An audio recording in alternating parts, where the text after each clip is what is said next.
네,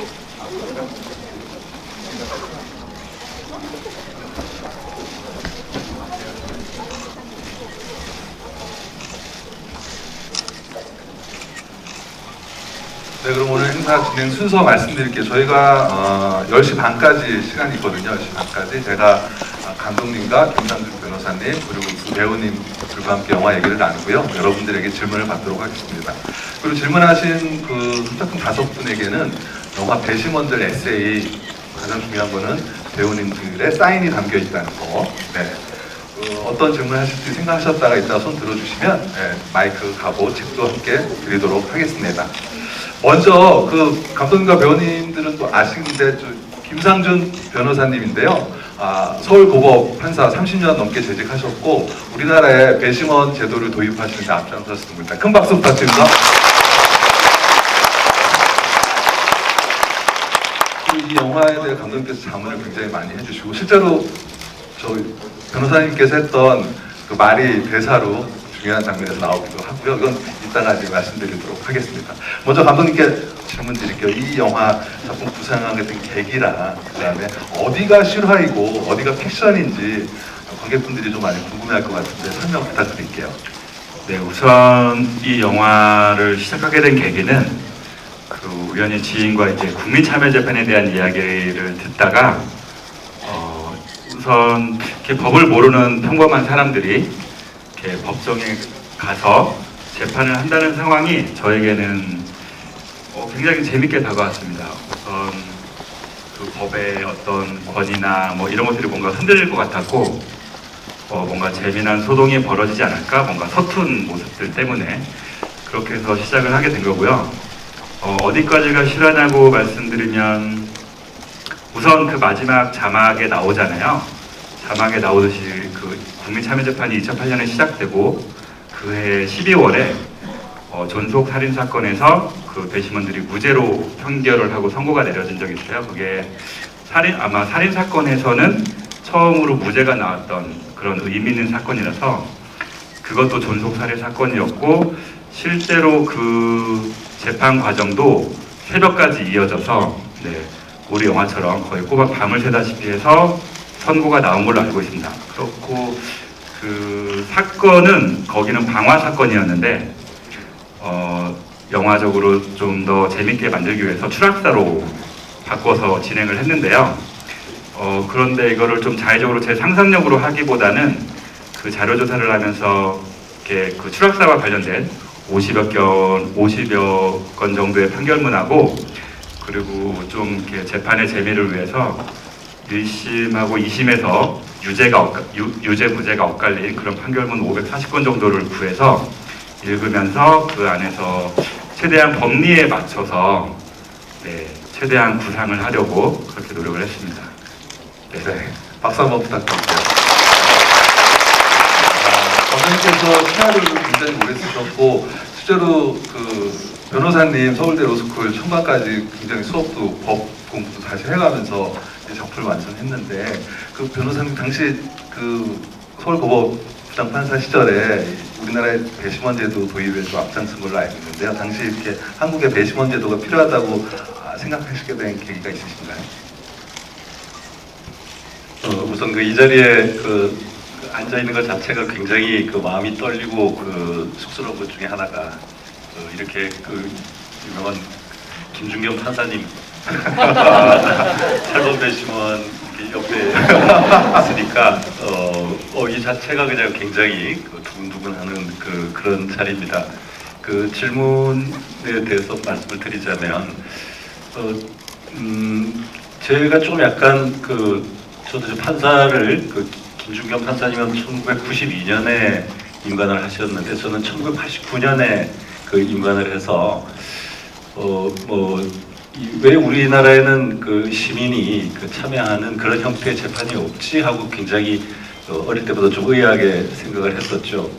12명의 성난 배심원들 미국 영화에도 있고 그래서 우리나라에도 그런 시민들이 참여하면 훨씬 더 다채롭게 또 재미있게 재판할 텐데 하는 이제 그런 아마 동기에서부터 출발해서 결과적으로 2000년대 초반에 이제 들어서게 되면 아마도 우리 그 국민의 수준이나 또는 법원에 또 준비된 그런 상황을 보면 전 세계 어떤 나라에도 다 이런 형태의 제도들이 있는데 우리나라에서도 충분히 할만하다라고 하는 그런 생각을 했습니다. 무엇보다도 아마도 우리 시민들의 역량이 이제는 충분히 그 이웃들, 동료들의 문제를 다룰 수 있는 그런 그 힘이 있다는 것을 확인했기 때문에 아마도 꽤 자신 있게 그런 주장을 했었고 다소간에 약간의 우여곡절은 있었습니다만 오늘 이 영화까지 보는데 이르렀다고 생각합니다.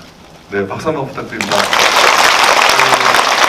제가 전해 듣기로는 여기서 이제 가장 중요한 데서죠. 김준겸 판사가 얘기했던 법은 사람은 처벌하지 않기 위해 있는 거야라는 대사가 서울대 로스쿨에서 했던 말이고 감독님께서 그거를 녹여내셨고 그리고 영화 보시고 영화 두 번째 보신 거죠 지금.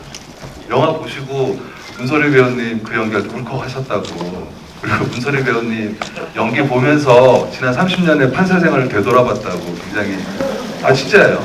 예, 그렇게 인사를 나눴다고 제가 들었습니다. 그래서 이제 문소리 배우님께 질문을 드리도록 하겠습니다. 아무래도 이제 여성 재판관 지금 굉장히 이제 많아지긴 했는데 그런 여성 재판관이 이렇게 주인공으로 나온 영화가 그렇게 많지 않았잖아요. 그래서 좀 시기적으로 좀 늦어서 좀 안타깝기도 하고 지금에라도 나와서 너무 기쁘기도 하다 문소리 배우님께서 그렇게 말씀하셨는데 김준겸 역할을 하기 위해서 또 남다른 각오가 있으셨을 것 같아요. 글쎄요, 영화 이 시나리오를 받기 전에 온 국민이 굉장히 인상적인 여성 판사들을 꽤 봤었죠. 네, 이정미 판사도 있었고 김영란 전 대법관도 계셨고요. 그래서 아마 그런 대한민국의 현대사의 역사들이 쌓여서 이 시나리오에 영향을 미치지 않았을까 싶고요. 그리고 당연히 시나리오를 받았을 때 그런 걱정을 했죠. 처음에 초고에는 이 김준겸이라는 인물이 남성이었다고 들었어요. 그런데 제가 해서 관객들이 영화를 다 본 다음에 역시 재판관이 여자니까 좀 그래도 힘이 좀 빠지는 것 같아. 재판이 여자여서 너무 덜 이성적이었던 거 아닐까? 이런 식의 혹시 평가가 내려지면 어떡할까?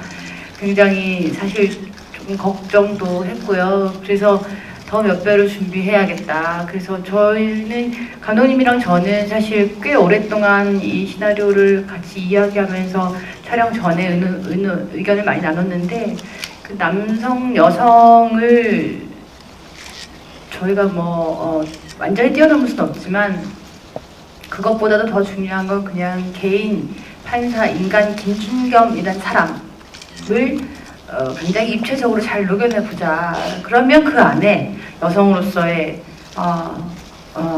삶의 고충, 또 판사로서의 어려움 이런 모든 것들이 다 복합적으로 포함될 것이다. 네, 그래서 인간 개인 김준겸이 갖고 있는 지금 여러 가지 미묘한 상황들, 어려운 조건들, 그리고 이 사람의 갈등, 고민, 그리고 이 사람의 소신 이런 것들을 그냥 잘 독심 있게 표현해보면 그래도 괜찮지 않을까라는 생각으로 준비를 했던 것 같습니다. 네, 박수 한번 부탁드립니다. 문소리 배우님 연기 잘하시는 거 굉장히 유명하지만 저도 굉장히 놀랐던 게 김준겸 판사의 어떤 특징을 나타내기 위해서 제작부에 부탁을 해가지고 24K 순금 반지를 해가지고 그만큼 이렇게 순수한 판사라는 거를 좀 그렇게 작은 부분에서도 어필하기 위해서 노력하신 부분이 여러분들에게 다 전달됐으리라고 믿고요. 네, 박형식 배우님께 질문 드리도록 하겠습니다. 영화 초반에 보면 이제 권나무가 배시원 처음 이제 인사하고 판사들이랑 만났을 때 유죄의 가능성 반, 무죄의 가능성 반일 때 유죄냐 무죄냐라고 물었을 때 극중 권나무는 대답을 잘 못하잖아요. 여러분은 어떻게 될 것 같아요? 딱 정확하게 반반했는데 어떻게 9번 배심원이라면 어떻게 판단을 내리실 것 같아요? 잘 모르겠죠. 괜히 위로받으려고. 네. 실제로 저도 영화 보고 잘 몰랐어요. 정말 이렇게 내가 섣불리 내린 판단으로 만약에 유죄가 무죄가 되고 무죄가 유죄가 되면 어떨까라는 두려움 같은 것도 생기고 해서 그래서 지금은 좀 박경식님 어떻게 생각하시는지? 진짜 사실 그 촬영을 할 때 감독님께서 저한테 여쭤보셨어요. 형식 씨는 어떻게 생각하시냐? 저도 진짜 잘 모르겠어요 라고 말씀을 드렸는데 이제 영화를 다 찍고 나서는 자신 있게 말씀드릴 수 있죠. 무죄입니다. 네. 조금이라도 10%라도 무죄 가능성이 있다면 무죄예요. 네, 의심스러울 때는 피고인의 이익으로 그렇습니다. 통칭되는 형사법의 네, 네. 원칙을 그렇죠. 기억하시고요. 네. 의심스러울 땐 피고인의 이익으로. 네, 여러분, 우리 모두 가슴속에. 네. 네, 아니 실제로 그 여러분들한테도 이게 배심원 통지서가 일반 분들에게 랜덤으로 뽑혀서 가는 거죠. 여러분들에게도 그 배심원 통지서가 날라올 수 있으니까 그때 이 영화에서 나왔던 걸 잘. 전과 없으시고 법조인 아니시면 모두에게 갈 수 네. 있습니다. 정말 떨리지 않아요? 제가 볼 때는 전과 한 분도 안 계실 것 같습니다. 네. 실제로 판사님 그 10%의 무죄 가능성만 있어도 무죄를 판관들은 내린다고 들었어요. 근데 이제 계량화해서 숫자로 과연 얘기할 수 있을까 하는 거에 대해서 이제 대단히 조심스럽기는 한데 여하튼 또 다른 그 스토리가 합리적으로 의심된다면 아마 또 강한 증거가 없다 이렇게 평가를 해야 되기 때문에 무죄 쪽에 더 기울어져야 되는 건 옳은 것 같습니다. 네, 알겠습니다. 그럼 감독님께 여쭤보도록 하겠습니다. 감독님이 그 전에 이제 단편 가족 나들이라는 작품이 있는데 그 작품은 한 가족이 어느 식당에 갔다가 한바탕 소동을 벌이는 한 20분짜리 단편이 있거든요. 이 영화도 보시면 이제 그 중에서 이제 그 소동이 한번 벌어지잖아요. 김준겸 판사가 병원도 갔다 오고 막 이런 장면들인데 감독님께서 어떤 한바탕 이런 소동극에 좀 관심이 많으신 것 같아요. 그래서 그렇게 소동에 관심이 많으신 이유가 있으신지. 우선 그 가족나들이라는 단편은 아무도 모르실 것 같아가지고 이 영화로 좀 설명을 하면 소동이 벌어지는 게 글쎄요 저는 재밌는 것 같아요. 그러니까 감각적으로 재밌는 것 같고 아까 이렇게 기존의 질서가 막 어지럽혀지면 그게 그렇게 재밌더라고요. 그래서 특히나 이 영화 같은 경우는 법원이라는 것은 굉장히 좀 어떤 일반 시민들이 보기에 되게 권위적인 느낌이 있고 뭔가 되게 멀리 있고 그리고 뭔가 전문가들의 세계 같은데 거기서 그 평범한 사람들이 이렇게 가서 서툴지만 뭔가 진심을 다하려고 하는데 그게 어쩔 수 없이 소동이 벌어질 것 같았고 그게 저는 재밌었어요. 왜? 처음 뵀을 때 네. 굉장히 얌전해 보이고 범생이 같고 부모님 말씀 안 어겼을 것 같고 착한 아들일 것 같고 그랬어요. 첫 인상이. 그래서 영화도 원래 감독 생긴 대로 비슷하게 나오거든요. 영화도 좀 저렇게 너무 착실하게 재미없게 나오면 어떡하나 이런 느낌이 있었어요. 그런데 계속 얘기를 나눠보면 나눠볼수록 저 눈빛 안에 그런 눈빛이 있어요. 저거를 한번 이상하게 깨보고 싶은데 약간 그런 의지가 보여요. 본인이 나서서 크게 사건을 벌이지는 않지만 그런 의지가 굉장히 충만하고 그냥 질서정연한 것보다는 저게 깨지면 무슨 일이 일어날까 결국 건나무처럼 가만히 있다가 싫은데요 아닌데요 해서 무언가를 할 것만 같은 그런 생각이 들더라고요. 네. 실은 제가 용기가 많이 없다고 해야 되나? 학창 시절 때는 그냥 평범하게 공부만 하는 뭐 그렇다고 공부를 엄청 잘한 건 아닌데 평범하게 공부만 하는 학생이었는데 뭔가 그런 거에 대한 답답함이나 이런 게 뭔가 발산하고 싶은데 제가 스스로 하기엔 용기가 없고 이래서 이걸 자꾸 영화로 이렇게 좀 표현하고 싶은 게 아닌가 그런 생각이 듭니다. 그래서 감독님은 그런 말씀 하시더라고요. 이렇게 한번 건의를 흔들고 기존에 있는 질서를 딱 흔들었을 때 새롭게 무엇인가가 새로 움트고 싹트고 나오는 그런 것들을 담아보고 싶다고. 이 영화에서도 이제 그렇잖아요. 한번 배심원들이 유죄를 무죄로 바꿔놓고 나서 그런 자기들이 초심으로 돌아가게 되고 또 새로운 자기의 인생에 대해 성찰하게 되는 그런 이야기가 이 영화가 좀 뭉클한 감동을 주는 지점이 아닌가 그런 생각이 들고요. 변호사님, 감독님께서 그 법리 분석을 굉장히 열심히 하셨는데 30년 넘게 재직하신 판사 전문가 입장에서 봤을 때 혹시 어떠셨나요? 굉장히 다 아귀가 다 맞아 떨어지는데 어떠신가요? 실은 제가 오늘 두 번째 지금 봅니다. 지난 월요일날 시사회 때 한번 봤고 이제 오늘 이렇게 보는데 첫날은 이 제도에 대한 저의 그 뭐 어떤 주관적인 그 감흥이 있기 때문에 그것 때문에 좀 제정신을 갖지 않고 정신줄을 놓고 보느라고 계속 울면서 이- 오셨대요. 그러니까 초반에 법은 사람을 처벌하지 않기 위해 있는 겁니다. 이러다가 이 8번 배심원 면접 볼 때 그때부터 눈물을 흘리시면서 근데 많은 판사님들이 이 영화를 보실 때 제가 아는 판사님들도 문자 메시지를 보내주실 때 충격과 공포의 순간들이 있었고 저희 영화에 말씀하시는 거 맞아요? 딴 영화 보신 거 아니에요? 그랬는데 정말 그런 순간 또 눈물과 감동의 순간 모두 굉장히 그 마음을 굉장히 떨면서 보시더라고요. 근데 대표적으로 김상준 변호사님께서도 계속 울면서 보셨다고. 예, 그래서 첫날 이제 끝나고서 우리 같이 본 동료들끼리 이제 시나리오 문제를 가지고서 좀 얘기를 했었습니다. 아니 왜 그때 그 동사무소 가서 가족 그 뭐죠 해체 뭐 하는 그런 이제 증명서를 쓰는데 포기각서 이 부분이 나중에 이제 그 어떤 자살의 동기 또는 무슨 불화의 동기 이 부분이 좀 그때는 연결이 잘 안 돼가지고 저희끼리 좀 얘기를 좀 했었는데 오늘 두 번째 보면서 이제 전체적인 시나리오를 봤더니 굉장히 이 부분 구성이 실은 밀도 있게 지금 되어 있고 잘 그 준비가 되어 있구나 하는 그런 그 생각을 했습니다. 일부 이제 실제 재판과 뭐 좀 다른 부분이 있을 수가 있을 텐데 그것은 극적인 어떤 긴장감 때문에 그러려고 충분히 이해가 되고 그 제가 그 여러분들께 꼭 말씀드리는 것은 두 번을 보셔야 되겠다. 한 번만 봐갖고는 이게 좀 충분치가 않고 한 번을 더 봐야 이게 이제 그 요번에 두 번째 볼 때는 정말 이제 제도적인 측면뿐만이 아니고 이 추리 소설을 다시 이렇게 좀 되짚어보는 그런 게 있을 거고요. 제가 지금 배심제 연구하는 법률가 이렇게만 생각하지 마시고 두 번째 잘 보시면 제가 나옵니다. 그래서 제가 그 나온 데가 있으니까 꼭 놓치지 말고 보시면 맨 마지막에 새로운 배심원 2019년 새로운 배심원들이 나오잖아요. 그 배심원들을 저희가 좀 의미를 두고 싶어서 저희 스태프들로 대부분 구성을 했어요.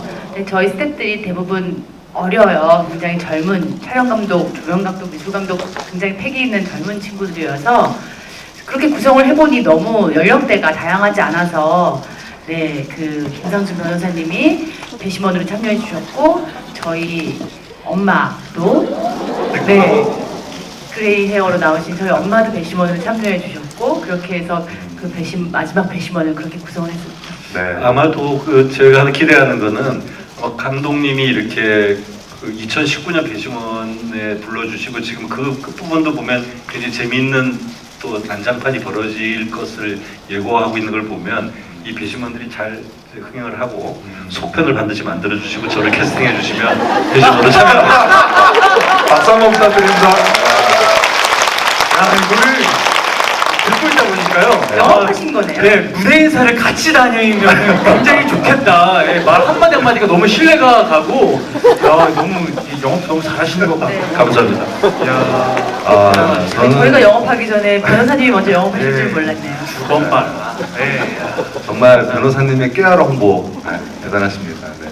정말 배심원들의 홍보 요정은 변호사님이 아닌가 그런 생각이 들고요. 문소림 위원님께 질문드리겠습니다. 이 시나리오를 딱 받았을 때 아무래도 배심원들 비중이 많잖아요. 판사 비중이 상대적으로 더 많이 나오는 게 좀 제한이 되고 어떻게 보면 그런 점들이 좀 더 이 영화의 좋은 점이라고 생각하셨을 것 같아요. 그렇게 앙상블이 맞는다고 할까요? 네, 뭐 비중은 저는 아가씨에서는 뭐 넷신 나왔어요. 네. 네, 넷신 나왔는데 그 몇 분 나오느냐가 그렇게 중요하진 않아요. 저는 이 작업이 이 영화가 어떤 영화이냐가 너무 중요하고 그 안에서 내가 얼마나 필요한 존재로 활약할 수 있느냐, 네, 그게 중요하죠.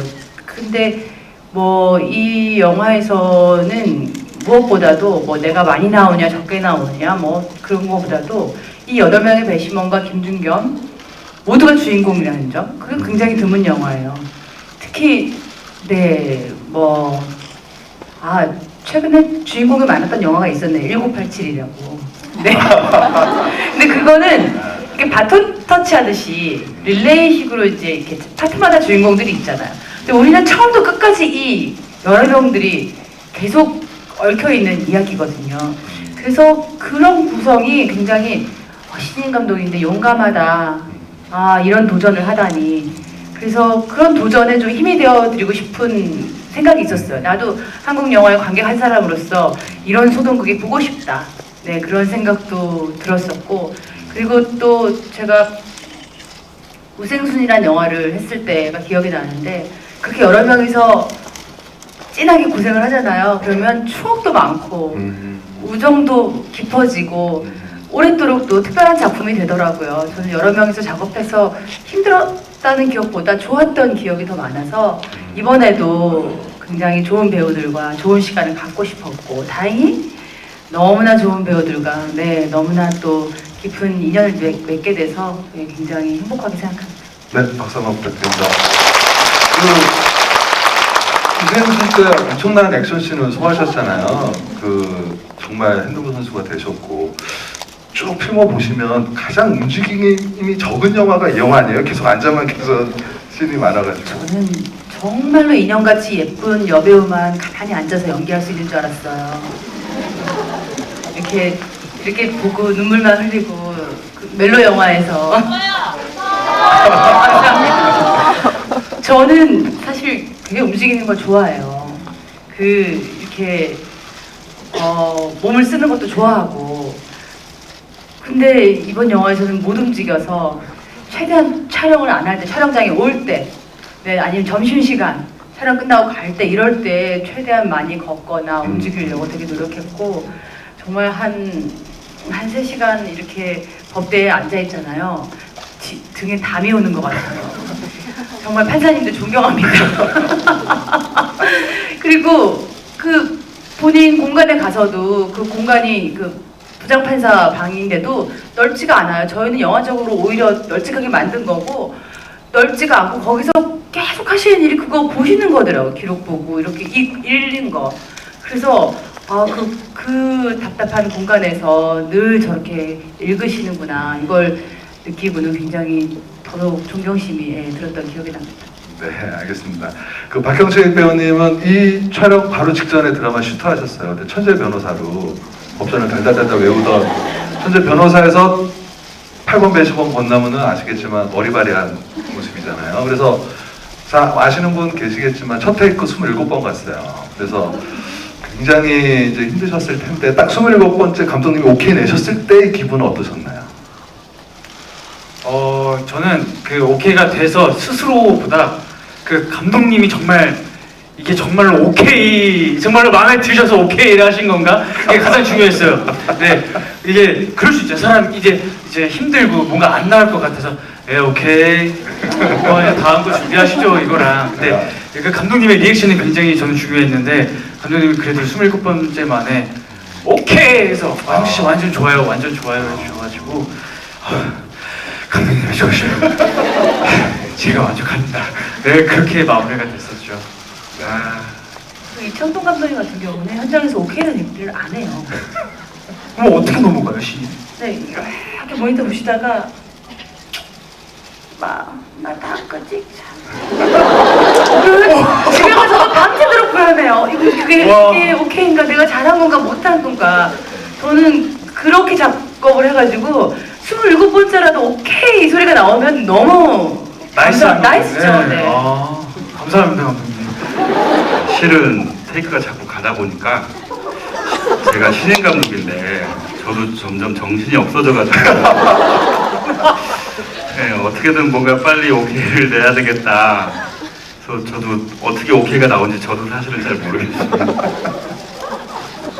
근데 슈츠 얘기가 나와서 생각이 난 건데, 아까 여기 딱 들어오기 전에 핸드폰 제가 얘기하고 있었어요. 막 몸에 좋은 거, 눈에 좋은 거, 약 막 이런 얘기하고 있다가 메모해 놓으려고 이렇게 적어 놓고 있는데, 거기 메모지에 마약류 관리에 관한 특별법 제58조 막 이거 뭐가 적혀있길래 도저히 뭔가 눌러봤더니 제가 슈츠 때 이제 그 대사를 외우려고 그 이제 적어놓은 것들이 있더라고요. 그래서 이제 와 정말 이걸 내가 했었구나 싶은데 그래서 그때 이제 막 이제 잘해내고 싶은 막 그 에너지가 있잖아요. 그래서 첫 촬영을 딱 왔는데 이제 27번을 가면서 이제 그 자신감과 그 이제 모든 이제 힘들이 싹 빠지기 시작하면서 근데 그래도 그때부터 뭔가 촬영이 그래도 좀 순조롭게 또 재미있게 잘 진행이 됐던 것 같아요. 그때 문소리 배우님께 누나라고 하신 거죠? 그쵸? 그죠?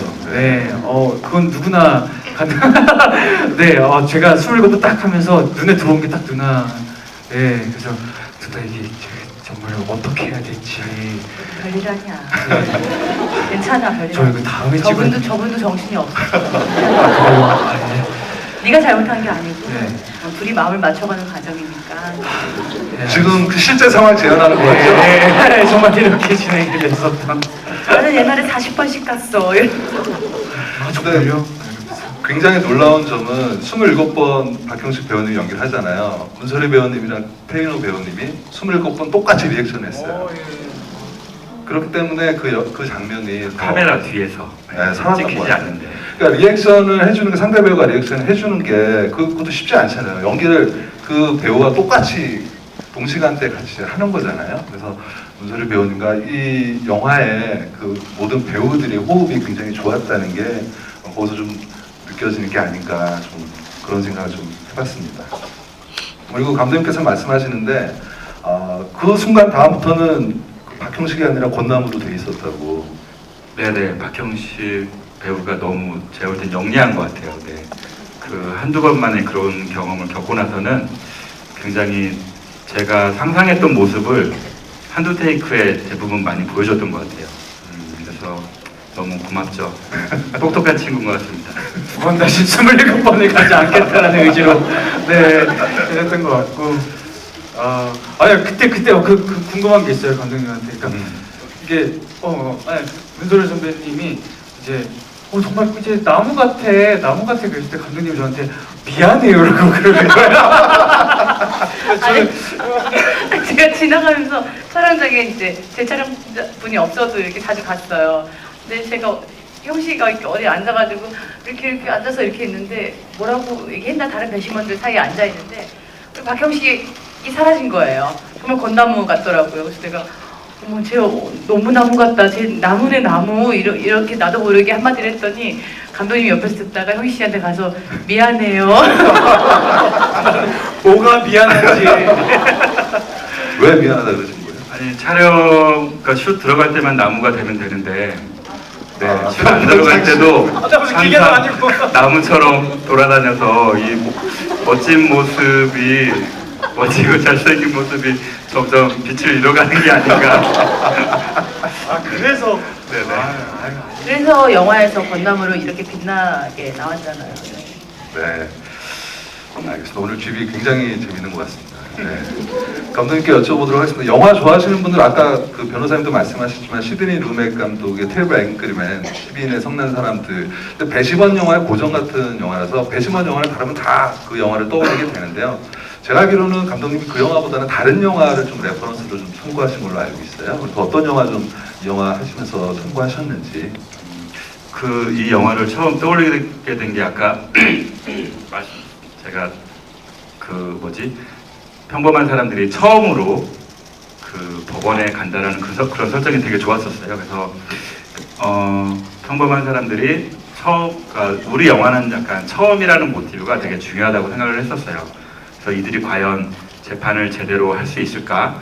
그래서 일종의 배심 재판이라는 것 자체가 영화적 사건이라면 12명의 성난 사람들은 이미 배심원 제도가 미국 사회에 뿌리를 내리고 그 안에서 이제 유무죄를 다투는 영화에서 우리 영화는 되게 좀 다른 이야기라고 생각을 했어요. 물론 배심원들이 등장을 하니까 자연스럽게 떠올릴 수밖에 없었지만 그보다 오히려 좀 참고를 많이 했던 거는 좀 소동을 아까 좋아한다고 얘기해서 중국 영화인데 귀신이 온다라는 영화가 있어요. 그게 한 마을에 어떤 포로를 잡아왔는데 그 포로를 신문해야 되는 상황인데 이들이 포로를 신문하는 전문가가 아니라서 그들이 신문하는 과정이 굉장히 어설프고 서툴고 뭔가 이런 소동이 자꾸 벌어지거든요, 마을 안에서. 그런 영화랑 시민과 나대리의 별거라는 그 이란 영화가 있어요. 그게 한 가족에 한 가정부가 들어와서 사소한 사건이 벌어지는데 점점 사건이 눈덩이처럼 불어나서 이란 사회의 그 모든 문제점들, 뭐 계급 문제, 종교 문제 이런 것들이 막 다 튀어나오면서 난장판이 되는 영화거든요. 네, 그런 영화를 많이 참고했고, 오히려 법정 영화로 제가 참고했던 건 물론 시드니 루맥 감독님의 그 12명의 성난 사람들도 굉장히 좋았지만 그 이후에 찍은 심판이라는 영화가 있어요. 그 영화에서 마지막 그 변호사가 배심원단을 향해서 이렇게 뭔가 연설하는 장면인데, 그러니까 거기서 여러분이 법입니다라는 뭐 대사로 시작을 하거든요. 그 영화가 굉장히 저한테는 울림을 줬던 것 같아요. 네, 잘 알겠습니다. 그 변호사님, 그 영화에서 보면 그 권혜연 배우님이 이제 굉장히 여론 신경 쓰고 사법부내 이런 장면들이 있잖아요. 실제 2008년 도입 당시에 사법부내 좀 여론은 어땠는지, 실제로는 어땠는지 좀 굉장히 궁금해지네요. 그 2008년 2월달에 이제 처음 그 첫 재판이 이제 요때 9월로 지금 설정돼 있지만 실은 2월달에 첫 재판이 대구에서 열렸는데 이 당시에 그 법원 관계자들은 굉장히 그 기대를 실은 많이 했습니다. 그래서 실제로 이제 이 재판이 좀 더 그 활성화되기를 많이 바랬고 요즘 중간중간에 보면 이제 법원장님께서 막 중간에 이렇게 뭐 여러 가지 뭐 개입을 하고 간섭을 하는 듯이 실은 보이는데 뭐 실제 법원장님이 뭐 그렇게까지 이제 하진 않지만 여하튼 그 당시에 법원 당국자들이 이 재판을 위해서 여러 이제 배려를 하려고 노력했던 것은 이 영화를 통해서 아마 읽어질 것 같고요. 그 중간에 보면 영화에 이제 그림 잘 나와야 돼 뭐 이제 이런 얘기들이 나오는데 어찌 보면 사법행정이 그러니까 관심사와 실제 재판부의 관심사는 조금씩 그렇게 차이가 있구나 하는 이제 그런 것을 정말 심술궂게 이렇게 좀 표현을 하셨다고 생각되는데 정말 그 당시에는 많은 판사들이 진심이었고 지금도 마찬가지로 그렇게 생각을 하고 있습니다. 오늘 아마 이 영화를 보셔서 잘 아시겠지만 결국 시민들의 뜻에 그 판사가 끝에 가면 한동안 침묵을 가지면서 의심날 때는 피고인의 이익으로 라고 하는 그 법원을 다시 되새기고 시민들의 뜻을 따르는 그 재판장님의 그 모습 아마 그걸 보시면 아마 여러분들이 법원의 판사들이 이런 정도로 정말 그 진지하고 그 심각하게 이 유무죄를 이렇게 판단하는구나 하는 것을 공감을 아마 아울러 하셨을 텐데요. 아마 이런 것들이 오히려 그 시민과 같이 함께하는 법원에 대한 재판에 대한 신뢰를 굉장히 높이는 그런 그 계기가 되고 특히 이 영화가 그렇게 되지 않을까 저는 기대하고 있습니다. 네. 근데 저 변호사님 질문인데요. 예. 지금 배심원제가 2008년에 시작됐으니까 10년이 넘은 거잖아요. 네. 근데 전체 재판의 한 1.5% 정도 시행되고 있다고 하더라고요. 네. 그런데 그렇게 적은 수의 국민 참여 재판이 열리는 그 비율이 작은 가장 큰 원인이 뭐라고 생각하세요? 저 궁금하더라고요. 실제 이제 이 제도가 만들어질 때 우리가 이제 준비를 해서 연습을 하고 훈련이 되면 이제 향후에는 그게 좀 확대될 것을 예상하고 처음에 이 제도를 만든 겁니다. 그러니까 처음에 잘 준비가 안 된 채로 너무 많은 수의 사건을 하다 보면 오늘 영화에서도 보셨다시피 이런 이제 소동이 일어나고 난리가 일어나는데 이제 감당할 수 있을 만큼만 이제 하기로 했던 거였고요. 지금은 좀 아쉽지만 조금 더 이른 시기에 이거 확대하는 노력을 더해서 조금 더 활성화될 수 있으리라고 저희는 기대하고 있고 아마 또 배심 재판을 선택하는 것이 그 뭐 유불리를 뭐 얘기하는 건 그렇습니다만 좀 더 그 정확한 그 진실에 다가가는 그런 재판을 할 수 있다는 것을 아마도 피고인들이 잘 이해를 하면 많이 선택을 하지 않을까 싶습니다. 네. 그 변호사님도 이제 말씀하셨지만 이제 그 의심스러울 때 피고인의 이익으로를 쳐다보는 그 김준겸 판사가 그 연기가 이 영화의 하이라이트잖아요. 그래서 그날 제가 알기로는 그 문소리 배우님께서 연기 톤을 어떻게 해야 될지 좀 세게 나가야 될지 영화처럼 좀 약간 좀 잔잔한 톤으로 가야 될지 끝까지 촬영 당일날 아침까지도 결정을 못 하시고 굉장히 고민을 거듭하시고 실제로 숙소에서 촬영장까지 1시간 반 동안 걸어오시고 그 감독님께 부탁을 해서 원래는 이제 단독샷을 찍기로 돼 있었는데 전날 다 채워달라고 재판정. 그러면 이제 감정이 나올 것 같다고 그래서 굉장히 심사숙고하고 고민 많이 하셨던 장면도 제가 들었어요. 그때 심정이 좀 어떠셨나요? 마지막 선고 내리는 장면이 저희 전체 촬영의 제일 마지막 촬영이었어요. 그날 찍으면 이제 모든 촬영이 끝나는 날이었어요. 그래서 좀 끝까지 고민을 했던 것 같아요. 그냥 이거는 이렇게 찍어왔으니까 이렇게 가면 되겠다. 결론 내릴 수도 있었는데 혹시 여기서 그래도 다른 게 더 좋을까? 어떻게 하는 게 좋을까? 끝까지 결정을 못 내리고 더 고민했던 것 같고요. 그 선고는 제 입으로 하지만 저는 이 영화는 김준겸이 판결을 내리는 게 아니라고 생각했어요. 그 법정에 있는 모든 사람들이 어쩌면 그 여러 명의 배심원은 대한민국 국민을 대표해서 왔으니 대한민국 국민 모두가 내리는 판결을 제 입으로 전하는 것일 수 있다고 생각했어요. 그래서 저는 단독샷 찍을 때 카메라 여기 있고 뭐 다 조명 있으니까 저 다른 배우들은 안 나와도 되잖아요. 근데 제가 특별히 부탁을 드렸죠. 배심원, 변호사, 검사, 법정 경위, 양쪽에 판사, 방청석에 있는 모든 사람까지 좀 실제 법정처럼 채워달라. 그분들이 계시는 것과 안 계시는 것이 김준겸의 마음이 다를 것 같다. 나는 그들의 눈을 보고 그들과 같이 호흡하면서 이 모두의 마음을 담아서 선고를 내리고 싶고, 그리고 우리 이제 지금까지 같이 고생해서 여기까지 왔으니 우리 모든 스태프과 배우들의 마음을 또 모아서 마지막 촬영을 선고를 내리고 싶다. 그리고 부탁을 드렸었고 그 부탁을 또 흔쾌히 받아주셔서 선배님들도 계신데 저를 위해서 일찍 나오셨어요. 그리고 다 저를 실제 재판인 것처럼 저 김준겸이 무슨 판결을 내릴까 굉장히 집중해서 저를 봐주셨고 그 덕분에 저 장면을 찍을 수 있었던 것 같고요. 뭐 조금 더 카리스마를 드러내서 휘두르는 것처럼 할 수도 있었겠지만 그 당시 사법부 분위기가 좀 좋지 않았어요. 사회적으로. 그래서 그런 것도 사실 영향을 받았던 것 같아요. 내가 그래도 사법부를 대표해서 첫 국민 참여 재판을 이끌어가는 재판장이니까 뭔가 좀 국민 앞에 사죄하는, 참여하는 마음도 품어야겠다. 어쨌든 2008년의 얘기지만 2019년의 관계가 다가가는 이야기잖아요. 여러분한테 보여줄 영화니까 그런 시대의 영향도 사실은 담아야겠다는 생각도 좀 들었고, 그래서 이제 완성한 장면입니다. 네, 박수 한번 부탁드립니다.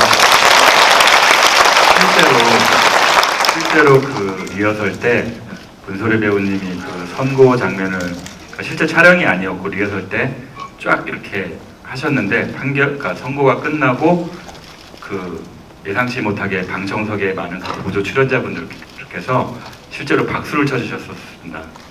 네. 그만큼 이제 문소리 배우님의 연기가 그 영화 관계자들조차도 보조 출연자들 제 마음까지 사로잡은 게 아닌가, 그렇게 생각을 합니다. 고생했다고. 아침 일찍부터. 네. 너무 겸손하신 말씀인 것 같고요. 마지막으로 저 박형식 배우님께 질문하고 여러분들의 질문을 받도록 하겠습니다. 이 영화 보시면 이제 아까 중요했던 그 대사 한 번 더 반복되잖아요. 박형식 배우님께서 법은 사람을 처벌하지 않기 위해 있다면서요라고 김준겸 판사에게 소리치면서 얘기하잖아요. 그때 감독님의 디렉션이 뭐냐면은 봄날은 간다라는 영화에서 사랑은 어떻게 변하니 유시태 씨가 또 그래서 톤으로 해달랐다는, 여러분들 너무 웃어주셔서 너무 감사해요. 이해를 못하시겠죠? 그 얘기를 들었을 때 이거를 어떻게 잘 해석할까. 몰랐어? 우리 멜로인 거? 그랬어요? 어쩐지 눈빛이 신기해. 네, 아무튼 농담입니다. 감독님의 근데 그 말의 뜻을 제가 그래도 알아들었어요. 용케. 예. 그래서 처음에 못 남으시는 법이 뭐라고 생각하세요? 라고 처음에 면접을 볼 때 재판장님이 여쭤보셨을 때 사람 잘못한 사람 처벌하려고요? 뭐 이제 이러니까 법은 사람을 처벌하지 않기 위해 있습니다 라고 하시는 말에 자기는 뭔가 몰랐었던 내용이고 그 이야기를 자기 가슴속에 고이 묻어두고 그걸 지켜가면서 사건에 임하고 이제 뭐 법이 그렇게 뭐 대충 뭐 하라고 있는 건 줄 알아요? 라고 했을 때 저 대충 한 적이 단 한 번도 없다가 나는 재판장님이 그렇게 말씀하시지 않았냐 라고 너를 믿었었는데 네 어떻게 사랑이 믿음을 부실할 수 있느냐 같은 맥락이죠. 네. 그래서 용기 잘 알아들었죠 감독님? 제가 디렉션을 되게 이상하게 하는데 굉장히 좀 익숙해지면 잘 알아들어요. 그래서 똑똑하고 용리하다고. 네네네. 제가 대충 얘기해도 찰떡같이 알아들어서. 네. 아 진짜 배심원 2 찍으셔야겠는데요. 실은 근데 아까 그 원류는 제 입에서 나온 얘기입니다. 그거를 지금 홍 감독님 통해서 찰떡같이 지금 연기하실 거예요. 지금 저희 제자들이 몇 명 나와 있는데 굉장한 정확하는 형법이 뭐 하는 법이야? 하고 물으면 처벌하는 법이죠. 근데 다들 그래 아니야. 아 그렇죠. 형법은 여기 써 있는 거 말고도 처벌하지 않는 법이야. 이제 요 얘기가 이렇게 꼬집히죠. 네네.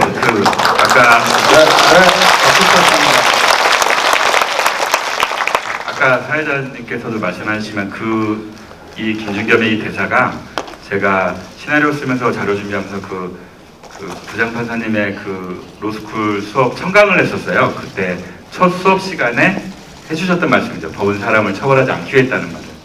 네. 그래서 그 대사가 그때 말씀이 너무 충격적이고 또 신선하고 이래서 그 대사의 시나리오에 그대로 갖다 붙였습니다. 저작권료 뭐 이런 거 줘야 되는 거 아니에요? 네, 저희가 한 10여 분 좀 넘게 남았는데 이제 궁금한 사항 있으세요? 혹시 질문 받도록 하겠습니다. 여기 제일 가운데 하얀 티 입으신 분 여성분이신 것 같은데. 네.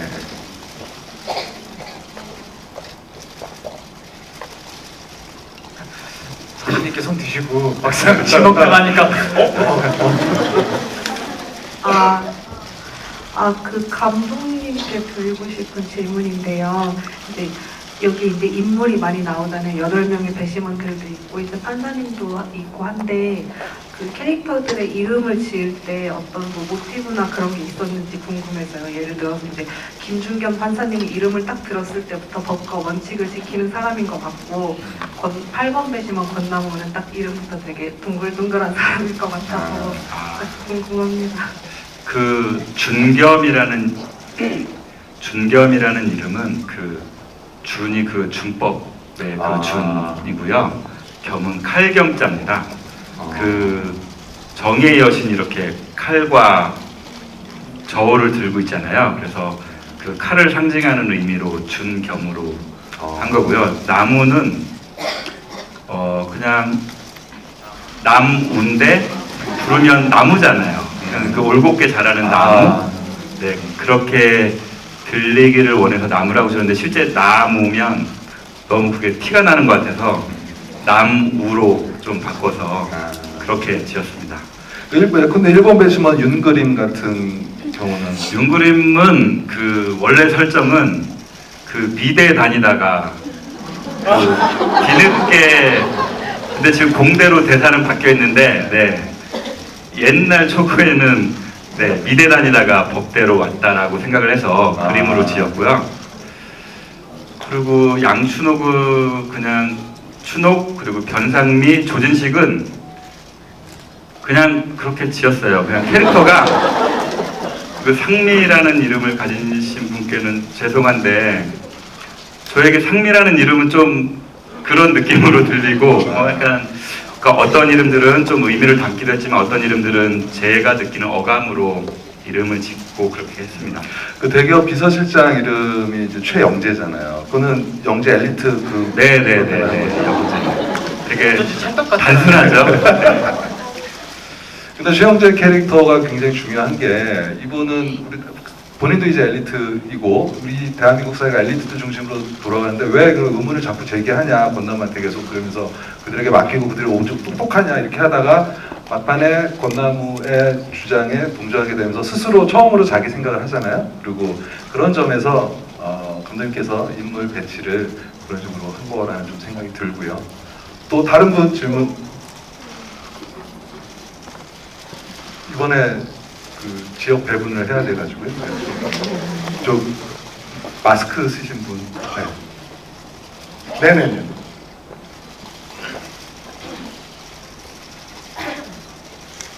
안녕하세요. 영화 잘 봤습니다. 좋은 영화 만들어주셔서 감사합니다. 저는 감독님께 질문 드리고 싶은데요. 그 특별 출연해주신 김선영 배우님이 중간 이제 확 사라지는 씬 있잖아요. 저는 사실 그때 조금 놀랐었거든요. 오늘 크레딧 올라갈 때 보니까 캐릭터 이름이 청소요정이더라고요.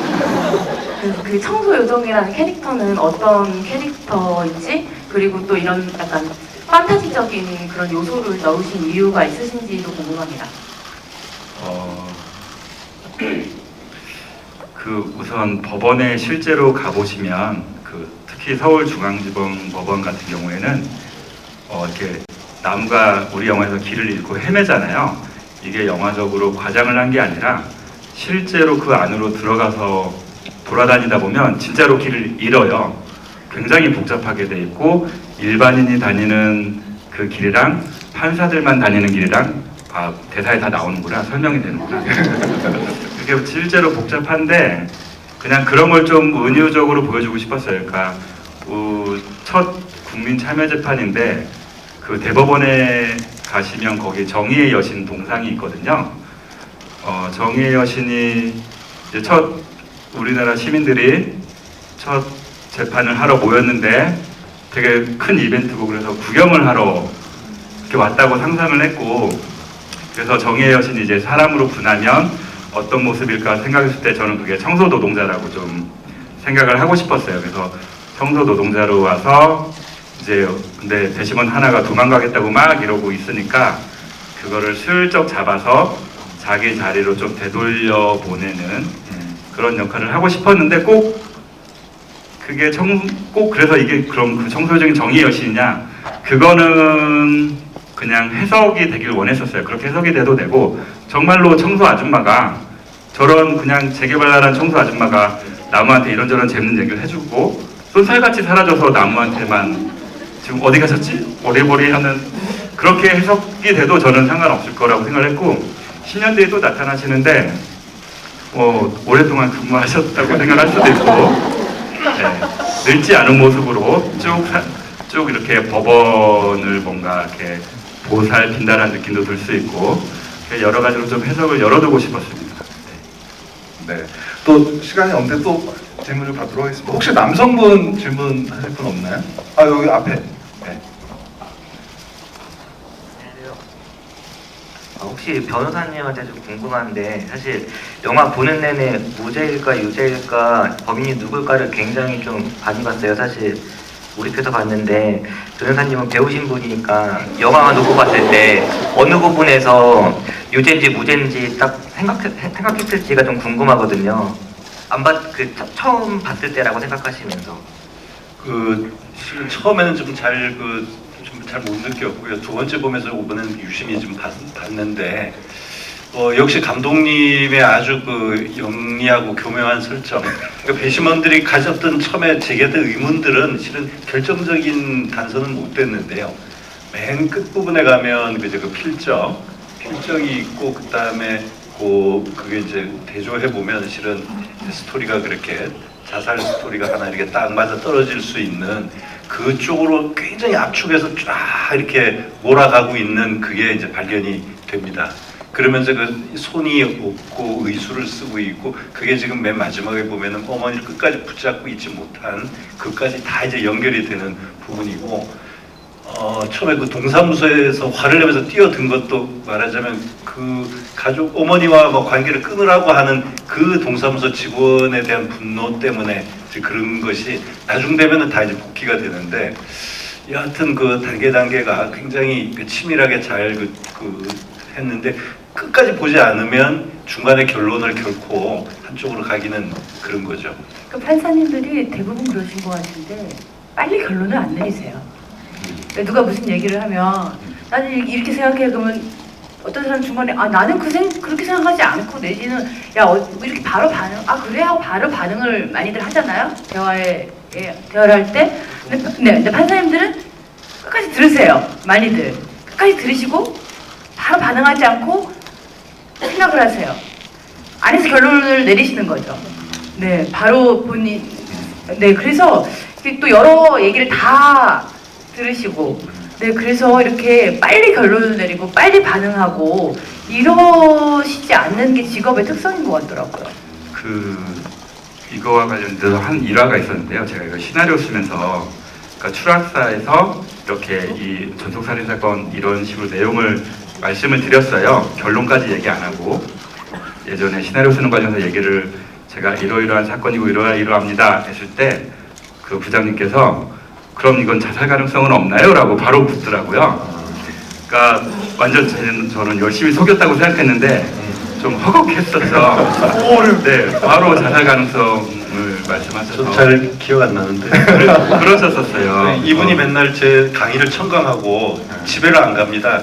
그럼 할 수 없이 그때 이제 밤 10시에 수업이 끝나는데 내일 끝나고서 소주를 먹으면서 했던 얘기인가요? 네네네. 그럼 잘 기억이 안 나네요.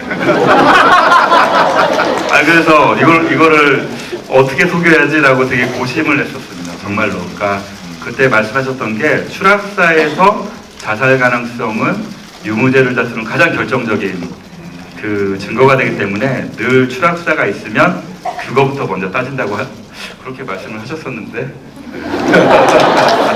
그러긴 제가 잘못 들었네요. 여기서 진실 게임 하시면 안 되고요. 일단 일단 두 배우님께 각각 맨 앞에 세 번째 배우님께 질문하시는 거죠. 네.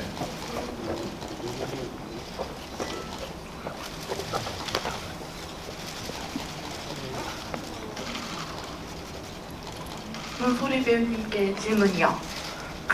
처음에 법은 사람을 처벌하기 위해 만든 거라고 했는데 그걸 대사하시면서 무슨 생각이 드셨는지 궁금했어요. 처벌하지 않기 위해서 할 때, 그 대사하실 때 어떤 생각 드셨는지? 그때가 정말 촬영 초반이어서 네, 김준겸이 앞으로 이 첫 국민참여재판이 어떻게 진행될 것인가 고민이 많았던 것처럼 우리 촬영이 3달간 잘 흘러갈 수 있을까 그런 걱정을 같이 겸하면서 그 촬영을 했던 것 같아요. 그리고 네, 알겠습니다. 마지막으로 박형식 배우님께 질문. 감사합니다. 짧게 해주세요. 저희가 30분에 끝내야 돼가지고 짧게 마지막으로 해주시면 고맙겠습니다. 영화 진짜 재밌게 잘 봤습니다. 감사합니다. 2019년에 권나무님의 모습이 궁금해요. 어땠는지. 그날 법원 밖으로 뛰쳐나간 다음에 전화 받으시고 그 이후에 이거는 또 감독님보다 더한 질문이니까 이런 질문이 올 줄은 상상도 못하고 있다가 진짜 곤나무가 된 듯한 기분이네요. 글쎄요, 이거는 감독님께도 여쭤보고 싶은데 저는 생각 안 했어요. 아마 나무가 호신용품으로 대박을 내지 않았을까요? 여러분들이 오늘 저번 관에서 나눠드렸나? 호신용품 선물로 나눠드렸는데 그런 거? 네네네네. 이제 제가 호신용품으로 어떻게든 살아보겠다고 파산 안 한다고 그래서 근데 그 사건을 그렇게까지 하는 거 보면 물고 늘어지는 거 보면 왠지 또 뭔가 하나에 꽂히면은 뭔가 또 어떤 일을 해내지 않았을까라는 생각이 드네요. 지금 굉장히 또 멀쩡한 모습으로 저처럼 이렇게 어떠한 일을 해내지 않았을까 그런 박수 한번 부탁드립니다. 2019년에 김준겸은 찍었었거든요. 찍었는데 사실 삭제됐어요. 최종 편집에서. 근데 2019년에 김준겸은 굉장히 거의 그레이 헤어로 나이가 많이 든 모습인데 대법관이 되어서 나라의 중요한 재판을 하러 들어가는 모습을 진짜 사실 멋있었네요. 네, 네. 그 모습을 형식심을 봤군요. 네. 진짜 멋있었어요. 그런데 어쨌든 영화에서는 삭제됐고요. 아마 그만큼 건나무도 크게 성장하지 않았을까 생각합니다. 네, 오늘 저희가 1시간 동안 배심원들에 대해 얘기를 나눴는데요. 여러분들 어떻게 재미있으셨나요? 네. 그럼 이제 문소리 배우님부터 끝인사 간단하게 하고 오늘 인사 마치도록 하겠습니다. 오늘 와주셔서 이렇게 열정적으로 저희 이야기 들어주셔서 감사합니다. 오늘 개봉했는데요. 여러분의 응원과 사랑이 많이 필요합니다. 네, 많이 응원해주시고 많은 사랑 보내주시면 감사할 것 같습니다. 고맙습니다. 네, 저도 이제 처음이라 이렇게 무대 인사도 처음이라 막 GV가 뭐고 막 종영씨 뭐 시작씨 뭐 이제 막 있는데 무슨 소리인지 모르고 일단 들어와서 분위기 대충 파악하고 이렇게 인사를 드리는데요. 또 이렇게 자리 꽉 채워서 저희 이 작품에 대해서 너무 잘 이렇게 들어주시고 잘 호응해 주셔서 너무 감사드리고요. 첫 영화에 이렇게 너무 뜻깊고 가슴 따뜻한 영화를 하기가 쉽지 않대요. 네, 선배님들께서 너무 잘했다라고 또 주변에서 많이 말씀해 주셔서 진심으로 행복하고요. 우리 영화 정말 좋은 영화니까 입소문 많이 부탁드릴게요. 여러분 이 오랜 시간 같이 함께 해주셔서 감사합니다. 예, 2019년 7번 배심원으로서 여러분들은 아마도 2019년 9번 배심원이라고 생각합니다. 그런 마음으로 이 영화 사랑해 주시고 그리고 우리나라 배심 재판제, 국민 참여 재판제도 많이 사랑해 주시길 바랍니다.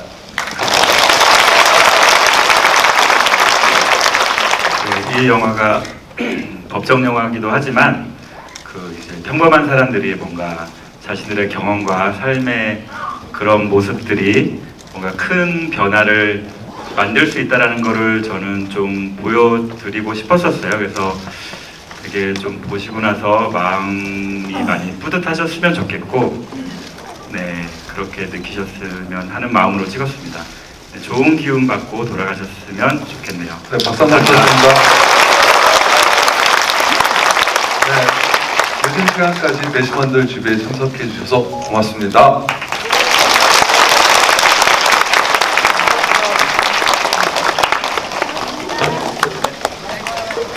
조심히 들어가세요.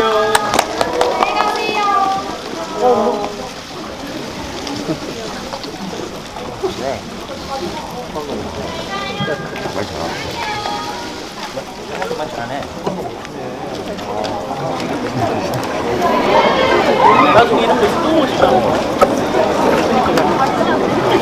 그러니까.